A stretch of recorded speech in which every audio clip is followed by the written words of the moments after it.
علم ہوتا ہے وہی لوگوں کو دیتے ہیں، وہ اللہ کی طرف سے لا کر کے علم، ورنہ تو دنیا میں جہالت ہوتی ہے، جہالت ہوتی ہے۔ جہالت کس چیز سے؟ یہ نہیں کہ وہ کچھ نہیں جانتے، نہیں، جہالت جو ہوتی ہے وہ حقوق کے متعلق جہالت ہوتی ہے کہ لوگ حقوق نہیں جانتے، اب وہ آ کر کے حقوق بتاتے ہیں۔ نبوت کا علم کہ وہ حقوق کی معرفت کے لیے ہے کہ اللہ کی طرف سے کیا کیا حقوق دنیا میں عائد ہوتے ہیں، ان حقوق کی پہچان اور اس کی معرفت کے لیے اللہ تعالیٰ انبیاء کرام کو بھیجتے ہیں۔ اللہ کا حق، سب سے پہلے حق اللہ کا، کہ اللہ کا کیا حق ہے۔ حضرت معاذ سے حضور نے فرمایا، معاذ آپ کو معلوم ہے اللہ کا کیا حق ہے؟ کہ اللہ ہے کہ اسی کی عبادت کی جائے گی، اس کے ساتھ کسی کو شریک نہیں کیا جائے گا، یہ اللہ کا حق ہے۔ اسی نے سب چیزوں کو بنایا ہے، سب چیزوں کو وہی چلا رہا ہے، حیات اور موت کا وہی مالک ہے، اس لیے اس کا حق ہے کہ صرف اور صرف اسی کی عبادت کی جائے، اس کے ساتھ کسی کو شریک نہ کیا جائے۔ اور روئے زمین، کہ روئے زمین جو ہے وہ عبادت کے لیے بنی ہے۔ ان ارضی واسعۃ فإیایا فاعبدون، ہماری زمین کشادہ ہے، یہ عبادت کے لیے بنی ہے۔ آدم علیہ السلام کو زمین پر اس لیے بسایا گیا تھا کہ یہاں اللہ تعالیٰ کے حقوق، اللہ تعالیٰ کے حدود، پھر آپس کے حقوق کے حدود، پھر آپس کے حقوق اور حدود یہ قائم ہوں گے۔ اس کی دعوت، اس کی تبلیغ، اس کی تعلیم یہ ان کے ذمے ہے۔ خلافت کا مطلب یہی تھا، آدم کو خلیفہ بنایا کہ وہ خلافت کا یہی مطلب تھا کہ اللہ تعالیٰ سے کچھ ذمہ داریاں وہ لیں گے اور بندوں کو دیں گے۔ یہ سلسلہ شروع سے اللہ تبارک و تعالیٰ نے چلایا ہے کہ اپنی طرف سے بندوں کو علوم کا فیضان، اس لیے جس کو یہ علم ملے وہ سعید ہے، وہ سعید ہے کہ اللہ نے اس کو یہ علم دیا ہے، نبیوں والا، اس کو یہ علم دیا ہے نبیوں والا۔ اس علم کی مثال ایسی ہوتی ہے جیسے کہ پانی آسمان سے برستا ہے، جو پانی آسمان سے برستا ہے وہ روئے زمین کی تمام مخلوق کی حیات کا ذریعہ ہے۔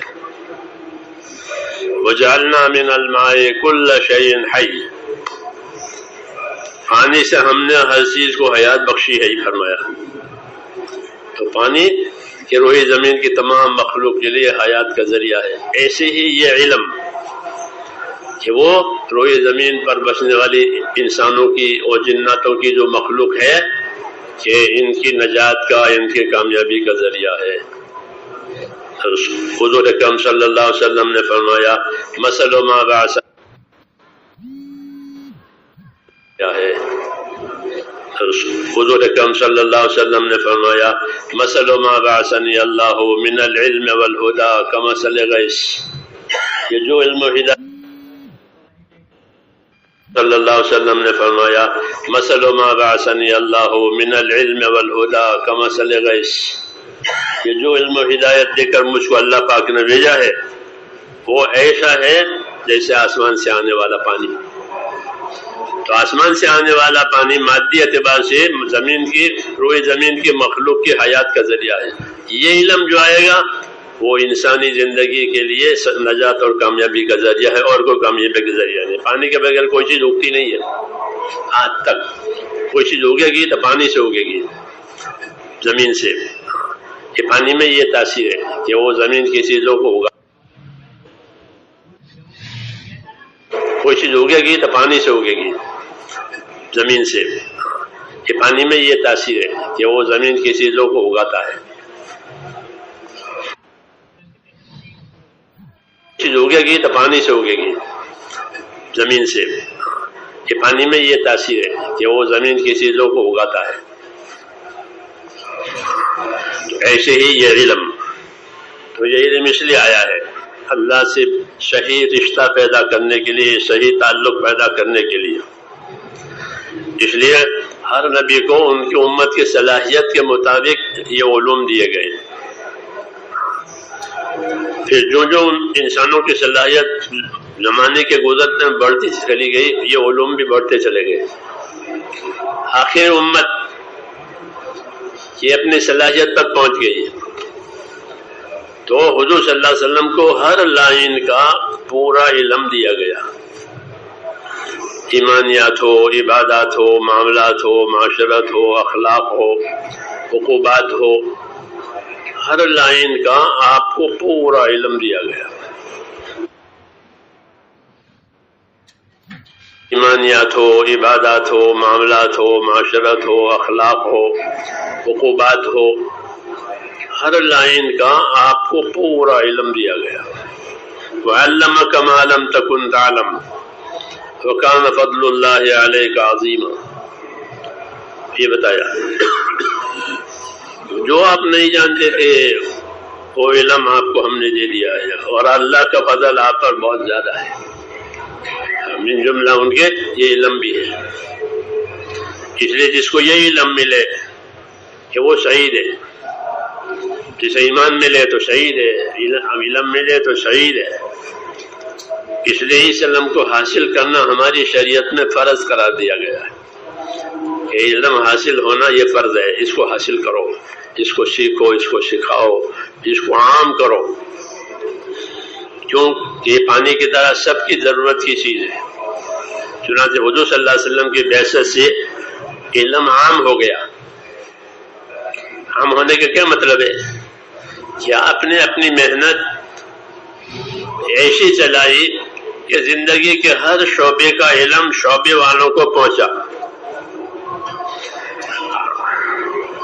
ہر شعبے والے کو. اور اس کا طریقہ یہ تھا کہ لوگوں میں اس کی طلب پیدا کرائی. جی ہاں، جیسے تجارت میں کوئی چیز ایجاد ہوتی ہے تو پہلے اشتہارات، ایڈورٹائز کے ذریعے سے لوگوں میں اس کی طلب پیدا کرائی جاتی کہ یوں ہے، یوں ہے، یوں ہے، یوں ہے. بعض دفعہ مفت بھی دیتے ہیں، کھلاتے ہیں، پلاتے ہیں، پیش کرتے ہیں. تجارت یہ جو ہماری ایڈورٹائز ہے، یہ لیجئے ہماری کمپنی نے یہ کیا، یہ کیا، کیا میں طلب پیدا کرانے. ہمارے ملک میں لوگ چائے نہیں پیتے تھے. انگریزوں کے آنے کے بعد چائے چلائی، ہاں مفت. یہ تو میں نے بھی دیکھا ہے مہا عرفات کے میدان میں چائے مفت پلا رہے تھے. سب چائے پیو پیو پیو. یہ آج کی بات نہیں ہے، تقریباً 1971-72 کی بات ہے، 40 سال پہلے. اس کو پیو. ممکن ہے وہ تبرعات میں سے ہو، ٹھیک ہے. تو یہ چائے مفت اتنی پلائی کہ اب چائے کی طلب ہر جگہ ہو گئی. قبرستان میں ہمارے ہاں قبر کھوتے ہیں، وہ بھی چائے پیتے ہیں. چائے پئیں گے، وہاں مریض اسپتال میں چائے پئیں گے، جیل میں قیدی چائے پئیں گے، ہر جگہ اس کی طلب پیدا کرائی. تو وہ جزو زندگی بن گئی. چائے کیا بن گئی؟ جزو زندگی. یہ مثال ہے. رسول اللہ صلی اللہ علیہ وسلم کا کمال یہ تھا کہ آپ نے اپنی محنت اس انداز اور اسلوب سے کی کہ لوگوں میں دین کی طلب آئی، علم کی طلب آئی. پھر طلب آنے کے بعد ان کی استعداد کے مطابق علوم اتارے گئے، ایک دم سے نہیں اترے. تنزیل ٹھہر ٹھہر کر اترا ہے، ٹھہر ٹھہر کر اترا ہے. توریت ایک ہی دفعہ دی گئی تھی، تو قرآن کریم یہ قرآن پہ ٹھہر ٹھہر کر اترا ہے 23 برس میں. نزلنا علیک الکتاب وانزلنا التوراۃ. ٹھہر ٹھہر کر کہ لوگوں میں علم کی استعداد پیدا کرائی. جی ہاں، علم کی کیا ذمہ داری ہے، علم کی کیا ذمہ داری ہے، علم والوں کا کیا مقام ہے، یہ عام کیا گیا یہ سارا۔ انبیاء کرام کا طریقہ کار یہ ہوتا ہے کہ وہ لوگوں میں استعداد پیدا کراتے ہیں، رغبت پیدا کراتے ہیں، جو چیز کرانی ہے اس کی رغبت پیدا کراؤ۔ کس چیز سے؟ دنیا کی کوئی چیز دیکھ کر کے نہیں، اللہ کے انعامات کے ذکر سے، کہ وہ اللہ کے انعامات کو بتائیں گے، اللہ یہ دیں گے، یہ دیں گے، یہ دیں گے، اپنی محنت کے ساتھ یہ باتیں سمجھاتے ہیں کہ اللہ یہ دینے والے ہیں، یہ دینے والے ہیں۔ اللہ کے انعامات اور اللہ کے وعدوں کا یقین، یہ چیزیں پیدا کرتے ہیں اور پھر دیتے ہیں۔ یہ لوگ اس کو اپنی ذمہ داری سے لے لیتے ہیں۔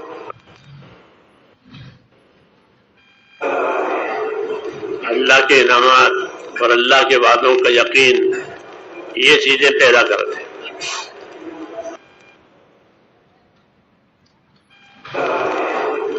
اللہ کے انعامات اور اللہ کے وعدوں کا یقین، یہ چیزیں پیدا کرتے ہیں اور پھر دیتے ہیں۔ یہ لوگ اس کو اپنی ذمہ داری سے لے لیتے ہیں اور اپنی ذمہ داریاں پوری کرتے ہیں۔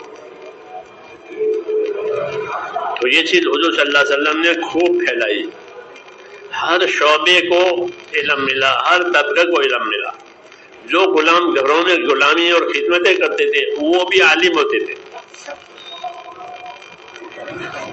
غلاموں کا رواج تھا، گھروں میں غلام ہوتے تھے، تو غلاموں سے صرف غلامی نہیں کروانی، یہ ان سے راحت لینی ہے، خدمت لینی ہے، بس کہ وہ راحت بھی دیں گے، خدمت بھی کریں گے، اور اس کے ساتھ اپنے علوم میں اس کو شریک کریں گے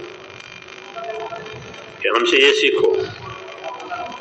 ابن عباس رضی اللہ عنہ کو ایک مغزل کرتے تھے، ان کا ایک تفردات ہوتے ہیں علماء کے تفردات میں تھا کہ وہ ہر عضو کو 7 مرتبہ دھونا، اس کو تفردات کہتے ہیں، ان کی اپنی ہے، تو 7 دفعہ دھوتے تھے، ایک دفعہ چوک ہو گئی تو ان کے غلام کھڑے تھے، غسل ہو گئے، پوچھا ارے بھائی میں نے کتنے مرتبہ دھویا؟ یہ مجھے تو خبر نہیں ہے، تو اس کو ڈانٹا، یہ تو اس کو دیکھنا چاہیے میں کیسے نہاتا ہوں۔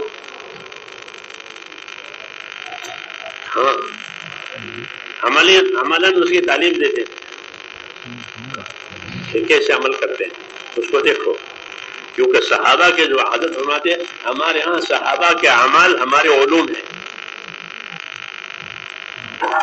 تو ان کے اعمال ہیں کیونکہ وہ پابند تھے سنت کے، شریعت کے، آخرت کے کاموں کے، اس لیے فرماتے تھے کہ صحابہ کے جو اعمال ہیں وہ کیا ہیں؟ وہ ہمارے لیے علوم ہیں، کہ صحابی نے یہ کہا ہے، صحابی نے یہ کیا ہے، تو اسے وہ کہتے تھے۔ تو ان کے گھروں میں غلام، ان کے گھروں میں کام کرنے والے، ان کی باندیاں، یہ سب علم رکھتی تھی، خالی خدمت نہیں بلکہ علم رکھتی تھی، تو ان کو علم دینا ضروری تھا۔ حدیثوں میں تھا کہ اپنے علم سے خیر خواہی کرو، علم کی خیانت مال کی خیانت سے شدید ہے، تو اس لیے وہ اپنے علم سے خیر خواہی کرتے تھے کہ ہر ایک کو علم دے، بچوں کو بھی، بڑوں کو بھی علم دے۔ کیوں کہ علم جو ہے اللہ تعالیٰ نے ایسا بنایا ہے جیسے کہ پانی میں سب کا حق ہے، پانی سے کسی کو منع نہیں کیا جاتا، اس لیے علم کا چھپانا حرام ہے، کتنا علم اس کی وعید ہے، تو اس لیے وہ علم کو عام کرتے تھے، اس لیے ہر طبقے کو یہ علم پہنچا، تاجروں کے بعد تجارت کا، زمینداروں کے بعد زمینداری کا، مزدوروں کے بعد مزدوری کا، حکیموں کا، حکومت کا، ہر طبقے کو۔ اس میں اللہ تعالیٰ کے کیا احکامات ہیں؟ کیونکہ ہمارے علم میں جو بنیادی چیز ہے وہ اللہ تعالیٰ کے احکام ہے اور نبی کریم